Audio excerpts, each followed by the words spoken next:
Hello and welcome to the Radio Sidewinder talk show. I'm Commander Felix Jefferson, and today I'm joined by... I'm Commander Stephen Adranok. And Commander Chad Rios. And I guess we could get into our first topic, which is a little bit of controversy surrounding our famous chef, Oliver Gordon. Have you guys heard of what happened to him this week? Oh my gosh, I don't know what an Oliver Gordon is. Is he that chef? Is he that chef guy? Yeah, the barnacle chef guy. That really weird chef? The guy who wanted to cook the barnacles into like a stew. Yeah, that guy. I know who he is. Yeah, apparently now he's getting sued by the Pan-Galactic Mining Corp because he named his restaurant Pan-Galactic. It's a little bit of I think that's a little bit much considering Pan-Galactic Mining Corp is different than just Pan-Galactic. But apparently they're really pressing for the lawsuit, and intellectual property law around this sort of area is a little fuzzy right now, so we'll have to see how that actually plays out. Yeah, I guess they have to protect their trademark and all that. So we'll see what comes out of this when the court case actually comes around. But I mean, do you think it's even a valid? In your opinion, do you think it's a valid claim at all? No, not at all, really. I mean, it's two completely separate like entities almost. One's a mining corporation, one's a restaurant. So yeah, and it's easy to tell from the name that they're not related. Yeah, exactly.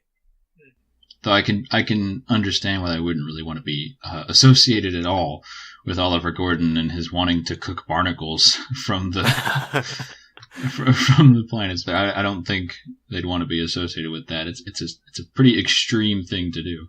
Yeah, especially since we don't really know their effects on our digestion systems just yet. You know. I mean, heck, from what we know about them, they could easily be sentient. We don't even know. True. They could be actual, like, sentient life forms screaming at him not to cook them. But would it taste good? I don't think it would taste good, not from the recipe that he was putting out there. Yeah, it didn't really sound good. I mean, it just sounded like a watery mess to me, but... Yeah. Well, I guess, you can't be a famous chef without being involved in controversy. Yeah, but that's not the only controversy that's been brought up this week. Yeah, that's right, Commander Felix. Apparently a lot of friends and family of the students at the Exeges campus of Grant Academics are worried about the plans for buckyball racers, of all people, to be chauffeuring students around during spring break. I mean, do you guys think that they're a good choice for chauffeurs?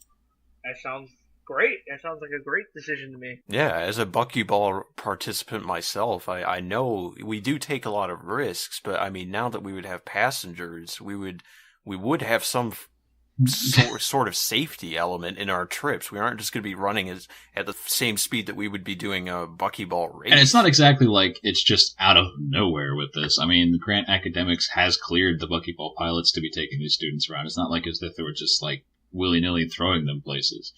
So the buckyball pilots have had a safety rating from Grant Academics, and, the Pilots Federation sanctioned this as well, which means they also take responsibility. All buckyball members are part of the Pilots Federation. Right, exactly. And the thing is, I don't understand why they're so up in arms about it right now. I mean, the thing hasn't even happened yet. Yeah. No one has actually gone out there yet, so I don't know why break's not till, what, the 18th?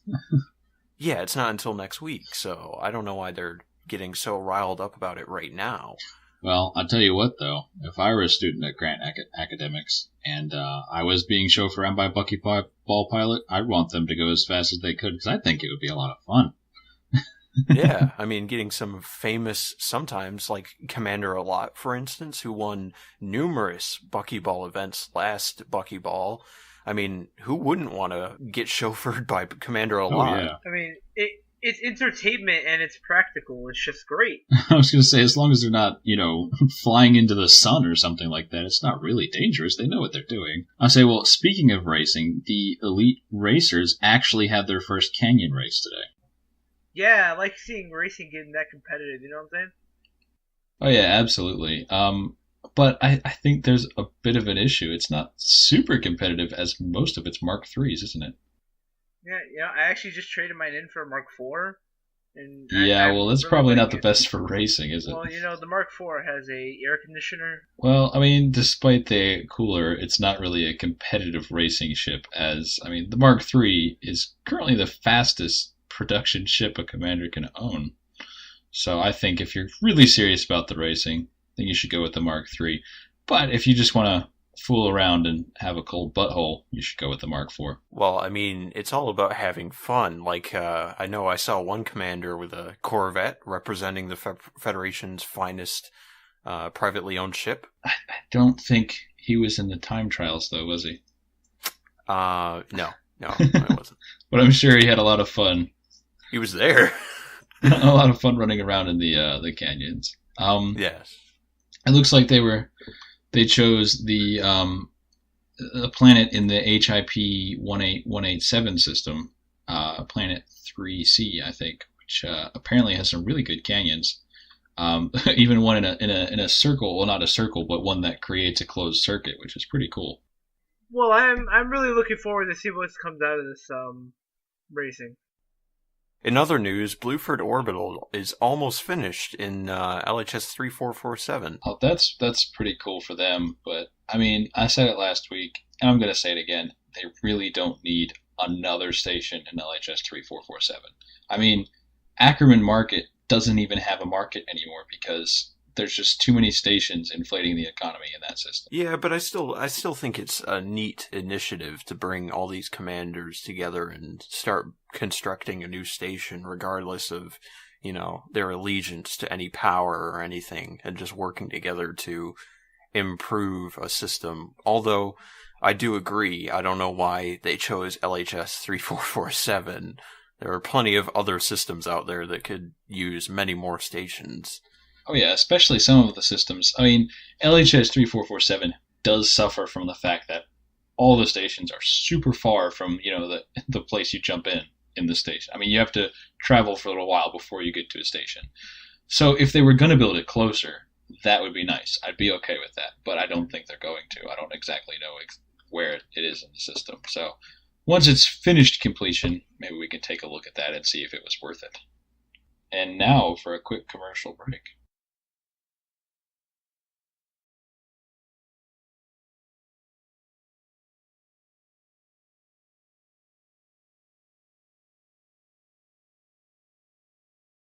Hello, people, and welcome back to the Radio Sidewinder Talk Show. Thank you, Richie. I mean, thanks, Commander Chives. So, have you heard that the Federation's been building yet another Federation battlecruiser for the Federal Navy?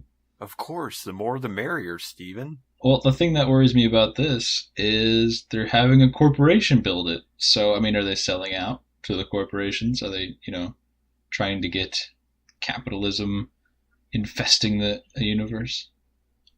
Well, I mean, just because they're getting an outside company or corporation to build the farragets, I don't think that means that they're, becoming an enterprise almost. I think they're still I still think they're a decent power. It's just that they're, giving a corporation the opportunity to construct their farragets, which I'm assuming is going to be very profitable for that corporation. Well, that would mean giving the plans for the farragets to a corporation. And yes, I mean, taxes will be less because of it. They won't be using the tax dollars for it. But, I mean, if they can't afford to use the tax dollars to do it, can they afford to use the tax dollars to maintain it once it's done? Or are they going to be looking to the corporations for sponsorship on that as well? Well, then maybe they should start running Robigo like me. As helpful as that may be, I don't think that would cover the cost of a Farragut-class battlecruiser. Probably not. But maybe for the fuel. I don't know, though. I've heard some reports of pirates running in Farragut's a couple times. Yeah, that was kind of strange, huh? I wonder where they got those. I mean, like I said, maybe the corporation leaked some plans by accident or something like that. Maybe. Yeah. Well, they haven't been pinpointed, location-wise entirely, so maybe they're just borrowing the Farraguts. Joyriding in them. I know I would if I could get my hands on one. Yeah, I was just about to say, I'm looking forward to the day when they actually allow private Federation members to own a Farragut. I'll start interdicting people in Sidewinders just for the fun of it. Yeah. Well, hopefully the Federation doesn't get too cozy with those corporations, but it looks like the corporation's actually reaching out to commanders to bring supplies in. You figure maybe giving the project to a corporation would help with the fact that they, the corporation has money, which is good because they're reimbursing pilots. But couldn't they run their own trade routes? I think. I mean, they probably could, but praise Hudson and all that. Well, as we've seen, it looks like the crowdsourcing issue is really working for people. So. Yes. Yep. The Cannon Research Center is also looking for help from commanders in the Pilots Federation to bring them palladium for their new research center in Col 285 sector IXT-D343. Now that is a mouthful of a system, but it looks like they're setting up a research post out there to help research with meta-alloys and unknown artifacts. Huh. How much are they paying for it? Or? I assume they're going to reimburse. I can't imagine they'd be expecting free palladium. It's not exactly a cheap material. No, not at all. And especially how much work is going to go into extracting it, if you're mining for it, that is. Yeah, the real question is how much support will they get after they, a lot of people are still opposing or protesting meta-alloy research, and with the recent issue with Professor Palin's attack and recovery, and we still don't know really what happened to him yet. No, he's still recovering after all that, but hopefully he will be back up and running very soon.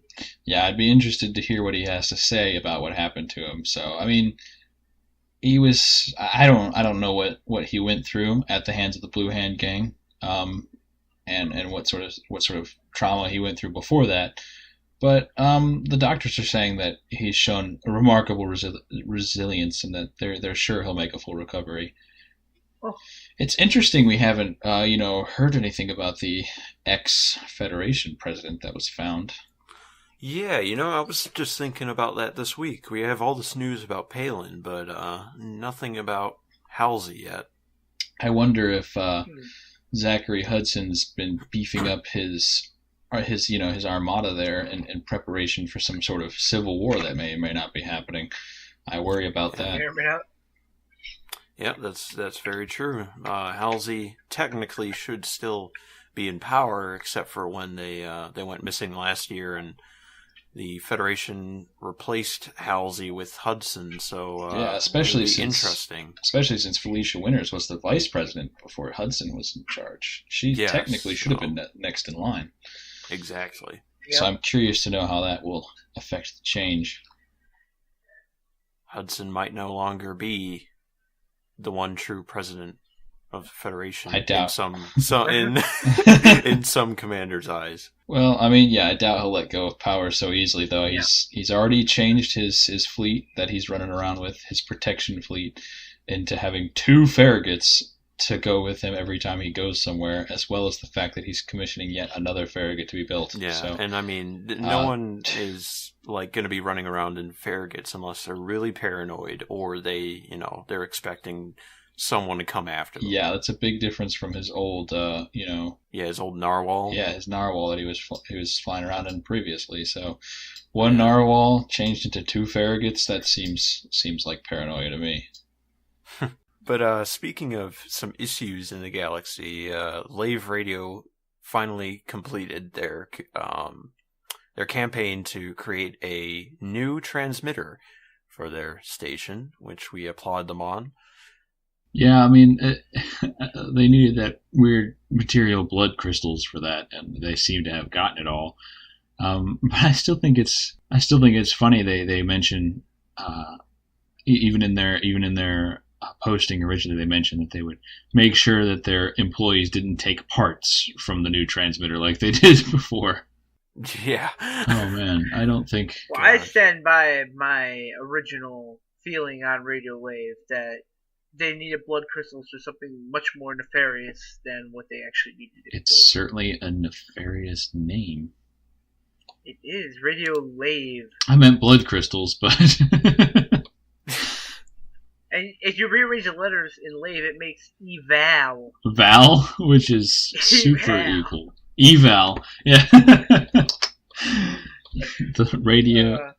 But in all seriousness, we we do wish them the best. I was going to say, it's interesting that even though they got this new transmitter, they were still facing broadcast issues, just like Radio Sidewinder this past week. So, I mean, yeah, it seems a little suspicious that building a new transmitter and getting it online still didn't solve their problems. Maybe their employees are a little more handsy than they thought they were.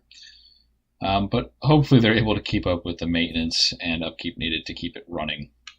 Because it sucks when a radio station goes down. And we know that just as well as anybody else does, honestly. Yep. That we do. Well, if you want a radio channel that doesn't need to rebuild its transmitters every time it goes down, you can always come join us at Radio Sidewinder. That's right. We have the Radio Sidewinder Minor faction you can join if you're interested. And of course, if you have any questions to ask any of us, or if you just want to chat with somebody, we have the Pilot's Lounge that you can join anytime. You're lonely, or you just think we're cool and you want to talk to us. I mean, we're pretty famous, so get our name out there. Yeah. I'm kind of a big deal. I'm just saying. Yeah. All right. Well, I think that's all for this episode, Commander. So this is Commander Steven Atchernach signing off. Bye. And I'm Commander Felix Jefferson signing off. Fly safe, Commander.